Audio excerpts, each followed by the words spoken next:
இவர்களை நம்பிதான் நாங்கள் 2009 வரைக்கும் இருந்தோம். இந்த கருத்தை பேசுறாருல சுபவி, இவரை நம்பிதான் நின்னோம் நாங்க. இவர்தான், இந்த கட்சி தான், இவர்களின் கூட்டம் தான் இந்த தமிழர்களை காப்பாற்றும், இவர்களும் தமிழர் என்று நாங்க 2009 வரைக்கும் நம்பி இருந்தோம். ஓநாய்கள் நம்மளை கடிக்க வர்றவர்கள் நம் பின்னாடி இருந்து நம்ம மாதிரியே வேடமிட்டு வர்றாங்க, இவர்கள் இருந்து நம்ம ஒரு மாற்று வரும் அன்னைக்கு பிறந்த. அதனால ஐயா சுபவி சொல்லிக்கிறேன், நீங்கள் தான் இது காரணம். சீமானவர்களை ஒரு மேடை போட்டு ஒரு விமர்சனம் பண்றாங்க, அவருக்குன்னே ஒரு மேடை போட்டு விமர்சனம் பண்றாங்க அப்படின்னா அது சீமானவர்களுக்கு கிடைத்த ஒரு மாபெரும் வெற்றியா தானே பார்க்கப்படுது. அங்க இருக்கிற கொண்டங்களா இல்லையா,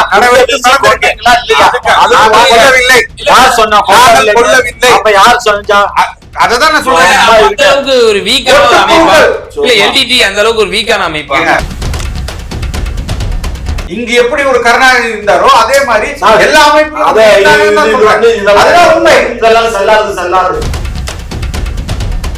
விடுதலை புலிகள் அவர்களை வைத்து இன்றைக்கு கட்சி இங்கே அரசியல் பண்ணுவதை நான் வன்மையாக கண்டிக்கிறேன். அவ்வளவுதான்.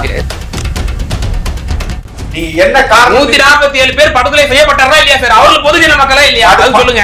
இங்க பாருங்க, நீங்க சார் படுகொலை செய்யப்பட்டதுக்கான ஒரு நிமிஷத்துக்கு வாங்க, ஒரு நிலைப்பாடு வந்துருங்க சார், ஒரு நிலைப்பாடு வந்துருங்க. நான் பேசுறேன், அதான் சார் நான் சொல்றேன் சார். இல்ல நிலைப்பாடு சார், அவர்கள்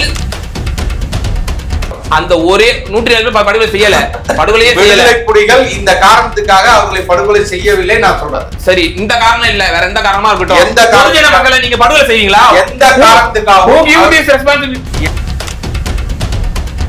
நான் அதை உறுதியா சொல்ல முடியும். நீங்க சொன்னீங்களா அந்த வார்த்தை, அவர்கள் வாக்களித்தால் என்ப ஒரே காரணத்துக்காக எங்காவது நிரூபிங்க. பொய்யான இல்ல, நான் நிரூபிக்க தயார். நீங்க நிரூபிச்சீங்க, அதுக்கப்புறம் இல்லாட்டி நீங்க அதை பின்வாங்க. நான் நிரூபிக்க தயார், நான் நிரூபிக்க தயார்.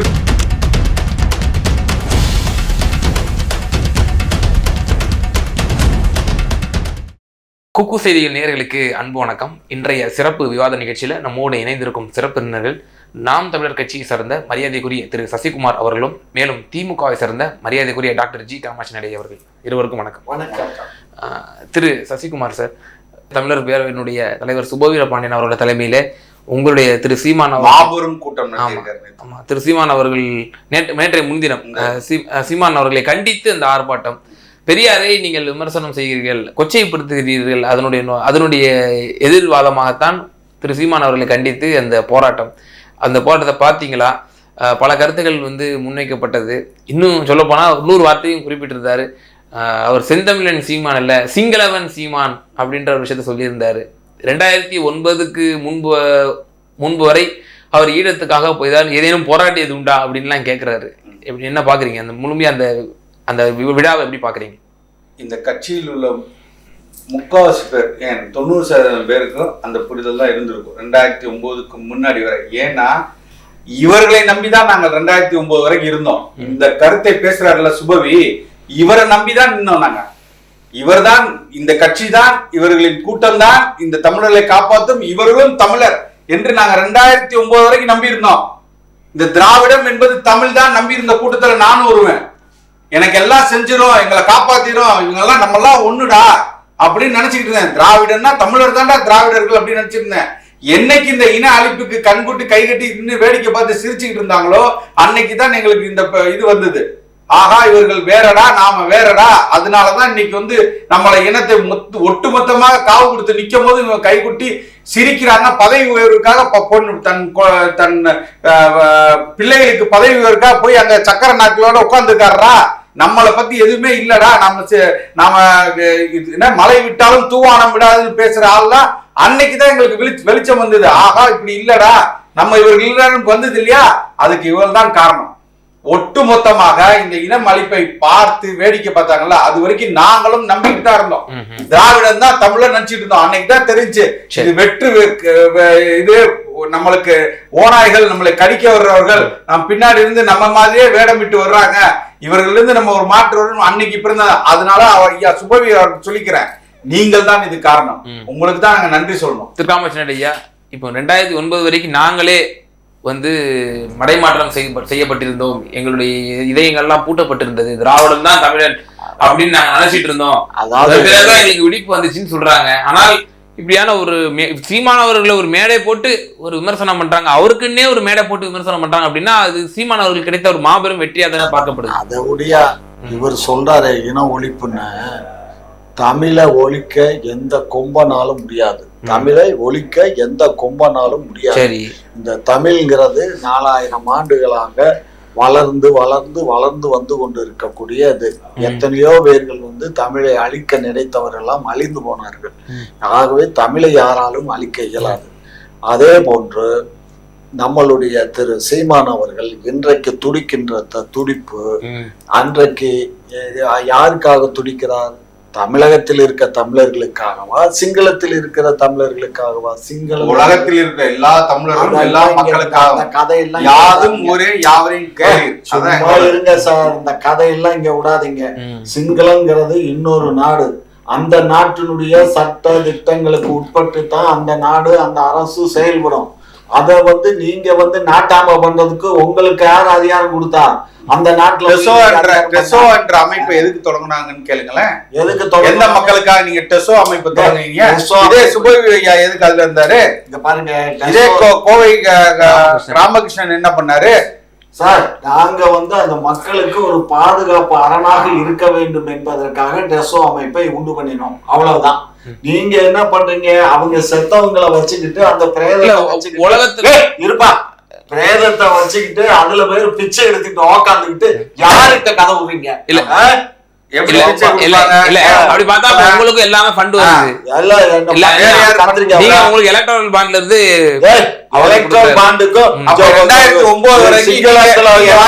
தமிழர்களை வச்சுக்கிட்டு பிளப்பு நடத்துறது யாரு?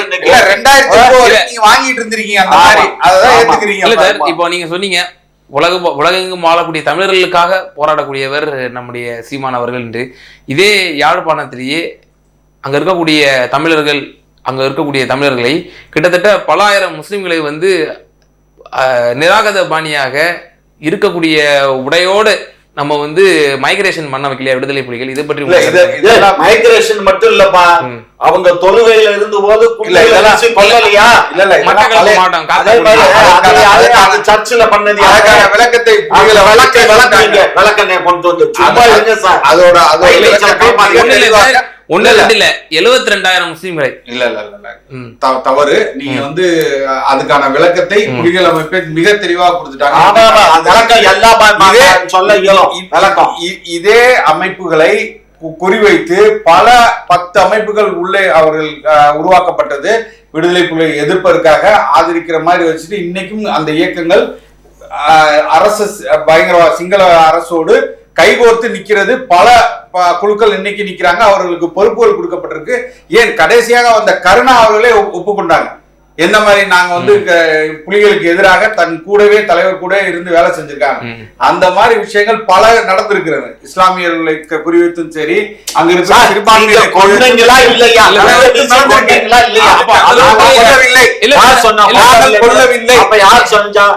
அததான் அந்த அளவுக்கு ஒரு வீக்கான அமைப்பா இல்ல எல்டிடி அந்த அளவுக்கு ஒரு வீக்கான அமைப்பா? வீக்னு அதெல்லாம் கிடையாது. நீங்கள் எப்படி வீக்னு சொல்றீங்க? அந்த IPKF அடிச்சு வரட்டின குழு அது 23 நாடுகளை எதிர்த்து சண்டையிட்டது. ஆனா நீங்கள் கூடவே இருந்து திராவிடம் என்ற சொல்லை கொண்டு இங்க கருவறுத்தாங்கல்ல, அதே மாதிரி எல்லா இடத்துலயும் இருப்பாங்கல்ல கருணாக்கள், அதே மாதிரி எல்லா அமைப்புகளிலும் கருணாக்கள் இருந்தாங்க. இங்க எப்படி ஒரு கருணாநிதி இருந்தாரோ அதே மாதிரி எல்லா அமைப்பும் இதெல்லாம் செல்லாது. அன்றைக்கு உங்க எப்படி செல்லாது? படுத்துக்கிட்டு 5 நிமிஷம் படுத்துக்கிட்டு இருக்கும்போது என்ன பண்ணாங்க? உங்க அமைப்புல இருக்கும்போதுதான் பண்ணாங்களே தவிர கருணா வெளியே பண்ணல. சும்மா இந்த கதை அமைப்பில் இருந்த போதுதான். அதான் நான் சொல்றேன், இருந்துகிட்டே பண்ணதுனாலதான் அவருக்கான தண்டனை கொடுக்கப்பட்டதுங்கிறேன். தண்டனை கொடுத்தீங்க. என்ன தண்டனை கொடுத்தீங்க? மரண தண்டனை. அந்த பேச்சுவார்த்தையில கூட இஸ்லாமியர்கள் இருதரப்பு பேச்சுவார்த்தை ஒத்துக்கலையே, முத்தரப்பு பேச்சுவார்த்தை தான் அவங்க முன் வந்தாங்க. யாரு? இஸ்லாமியர்கள். நான் திருப்பி சொல்றேன், நீங்க அந்த அந்த அந்த பகுதிக்குள்ள போனீங்கன்னா நம்ம முழு விவரமா நம்ம அதை பத்தி பேச முடிந்து போனது. நான் பேசுறதுக்கு தயார். ஆனா அதற்குள் பல உண்மைகள் மறைக்கப்பட்டிருக்குன்னா பொய்கள் இது பண்ணிட்டு இருக்கு. அந்த விடுதலை புலிகள் தெளிவா சொல்லிட்டாங்க. தெள்ள தெளிவா அவங்க கொடுத்த ஸ்டேட்மெண்ட்ல சொல்லிட்டாங்க, இது ஒரு துன்பைகள், இதுக்கும் எங்களுக்கு சம்பந்தம் இல்லை. 2008 ஈழப்படுகொலைக்கு முன்னதாக 2008 சிவாஜிலிங்கம் அவர்கள், இலங்கையினுடைய முன்னாள் MP சிவாஜிலிங்கம் அவர்கள் இங்க இருக்கக்கூடிய இஸ்லாமிய தலைவர்கள் எல்லாம் சந்தித்து இயக்குனர் அமீர் அவர்கள் தான் வந்து அழைத்து வரப்பட்டார். நானே அவர் தனிப்பட்ட முறையில கூட அவரிடம் பேசியிருக்கிறேன், அவரும் கூட பதிவு செஞ்சிருக்கிறாரு. 2008 இதே சிவாஜிலிங்கம் அவர்கள் ஒவ்வொரு இஸ்லாமிய தலைவர்களும் பேசினாரு. குறிப்பா முன்னாள் தமிழ்நாடு தௌஹீத் ஜமாத்தினுடைய தலைவர் அறிஞர் PJ அவர்கள், அவர் வந்து ஸ்ரீலங்காவில் ஒரு இன்ஃப்ளூயன்ஸான ஆளு, இஸ்லாமியர்கள் மத்தியில் ஒரு பேரறிஞராக ஒரு அறியப்படக்கூடியவர். அவரிடத்திலே இந்த மாதிரி இருதரப்பு பேச்சுக்கு நீங்கள் வந்து ஒப்புக்கொள்ள வேண்டும் அப்படின்னு சொல்லி ஒரு பேச்சுவார்த்தைக்கு அவர் ஈடுபடுகிறார். அப்போது சிவாஜிலிங்கம் அவர்கள் மத்தியிலேயே விடுதலை புலிகள் என்னென்னவெல்லாம் அரங்கேறி என்னென்னலாம் செஞ்சிருக்கு அப்படின்னு சொல்லி ஒரு முழு பட்டியலே அவர் வந்து 2008 அதற்கு சிவாஜிலிங்கம் ஒரு பதில் கொடுக்கல. ஒரு அமைப்பு இவர்கள் மீது தாக்குதல் நடத்த நீங்க சொல்றீங்க, சரியா? எதற்காக நடத்திருக்கணும்? ஏதோ ஒரு காரணம் சொல்லுங்க, ஏதோ ஒரு காரணம் அது இருக்கும். ஒரு யூகத்தின் அடிப்பில் நீங்க பேசுறீங்க. ஒரு சாதாரணமா ஒரு முக்கியமா நல்ல இதை சொல்லுங்க. விடுதலை புலிகள் அனைத்து அமைப்பிலும் வச்சிருந்தாங்க, ஏன் வான்படை முதற்கொண்டு வச்சிருந்தாங்க. எந்த இடத்திலையும் சிங்கள மக்களை குறிவைத்து தாக்குதல் நடத்தினதே கிடையாது. அங்க வந்து செஞ்சோலை அமைப்பை அவர்கள் வந்து தாக்கிய போதும் கூட இவர்கள் சொன்னாரு. மட்டக்களப்பு மாவட்டத்தினுடைய காத்தாங்குடிங்கிற கிராமத்துல ரமலான் மாசத்துல இரவு தொழுகையில ஈடுபட்டிருந்த 147 பேரை வந்து சுட்டு படுகொலை செஞ்சாங்க. காரணம் என்ன சொல்லப்படுது இப்ப கேட்டீங்களே? காரணமே இலங்கையினுடைய ஆதரவு அமைப்புல இருந்தக்கூடிய அந்த கட்சிக்கு வாக்களித்தார்கள் என்ற ஒரே காரணத்திற்காக சுட்டு படுகொலை செய்யப்பட்டார்கள். விடுதலை புலிகளா? பொய்யான கருத்துக்கள், நீங்கள் அதை நிரூபிக்க வேண்டும். அப்படி ஒரு நிகழ்வு நடக்கவே இல்லை. நான் அதை உறுதியா சொல்ல முடியும். நீங்க சொன்னீங்களா அந்த வார்த்தை, அவர்கள் வாக்களித்தால் என்ப ஒரே காரணத்துக்காக நிரூபிங்க. பொய்யான நான் நிரூபிக்க தயார். நீங்க நிரூபிச்சீங்க, அதுக்கப்புறம் இல்லாட்டி நீங்க அதை பின்வாங்க. நான் நிரூபிக்க தயார். நிரூபிங்க. கையில ஆதாரத்தை வச்சு பேச முடியாது. நடக்கவே என்பதை நான் சொல்றேன். 147 பேர் படுகொலை செய்யப்படலையா? நீ என்ன காரணம்? 147 பேர் படுகொலை செய்யப்பட்டாரா இல்லையா சார்? அவர்கள் பொதுஜன மக்களா இல்லையா? அது சொல்லுங்க. இங்க பாருங்க, நீங்க சார் படுகொலை செய்யப்பட்டதுக்கான ஒரு நிலைப்பாடு வந்துருங்க சார். ஒரு நிலைப்பாடு வந்துருங்க. நான் பேசுறேன், அதான் சார் நான் சொல்றேன் சார். சார் அவர்கள் படுகொலை செய்யப்பட்டார்களா இல்லையா? முதல்ல அது விஷயம், அந்த விஷயம், ரெண்டு விஷயம் இருக்கு. நீங்க சொன்ன மக்களா இல்லையா? இல்ல படுகொலை செய்யப்பட்டார்கள். யாரால் படுகொலை செய்யப்பட்டார்கள்? விடுதலை புலிகள் 47 பேரை இந்த காரணத்தினால் சுட்டுக் கொல்லப்பட்டார்கள். 140 பேர். நான் இல்லை என்கிறேன். நீங்க அதை நிரூபிங்கன்னு சொல்றாங்க, அவ்வளவுதான். இதே எனக்கு ஆதரவு ஒரு ஆதரவு அல்லவா? நான் முடிச்சிடுறேன். இதே ஆதரத்தோட நிரூபிக்க தயார். இதே இலங்கையிலே ஃபீல்ட் விசிட் செய்து வந்த நீங்க 147 சொன்னீங்க வாக்குகளை. 147 பேரை அந்த படுகொலை செய்ததிலே அந்த ஒரே 147 பேர் படுகொலை செய்யல. புலிகள் இந்த காரணத்துக்காக அவர்களை படுகொலை செய்யவில்லை நான் சொல்றேன். சரி, இந்த காரணம் இல்ல, வேற எந்த காரணமா இருக்கட்டும், எந்த மக்களை நீங்க படுகொலை செய்வீங்களா? எந்த காரணத்துக்காகவும் அவங்க படுகொலை செய்யப்பட நான் சொல்றேன். நீங்கள் பொத்தாமுதாக ஒரு வார்த்தை சொல்றீங்க, நல்லா புரிஞ்சுங்க சார். ஒரு நிமிஷம் நான் சொல்லிடுறேன். சிங்கள மக்கள் முதற்கொண்டு நாங்கள் பண்ணல, நல்லா புரிஞ்சுங்க. இதே விமான தளத்தை நாங்கள் கொண்டு போய் தகர்க்கும் போது கூட அவர்கள் எல்லாம் வெளியேற்றி விட்டு யாரும் இல்லாத பொழுது விமானத்தை மட்டும் குறிவைத்து பொதுமக்கள் எத்தனை பேர் கடைசி கட்ட போர் முதற்கொண்டு நாங்கள் கையில் விமானம் நாங்கள் தாக்கியது நேராக எதை தாக்கணும்? அங்கு உள்ள ராணுவ முகாம்களை தான் தாக்கணும். எங்கள்ட்ட எல்லாம் விமானப்படை வச்சு நாங்க தாக்கிக்க முடியாதா? நீங்க குறுக்கிட வரணும். நீங்க போய் அப்பட்டமாக திராவிட 147 பேர் படுகொலை செய்யப்பட்டதுல அதுல ஒருவர் மட்டும் உயிர் தப்பினார் அந்த பள்ளிவாசலிலே. அதே அவர் அந்த உயிர் தப்பியவரிடம் நேரடியாக இன்டர்வியூ செய்திருக்கிறார்கள். இப்பவே வாழும் ஆதாரமாக இதே இஸ்லாமிய அறிஞர் ஆதாரத்தை கொடுத்துட்டு பேசுங்க.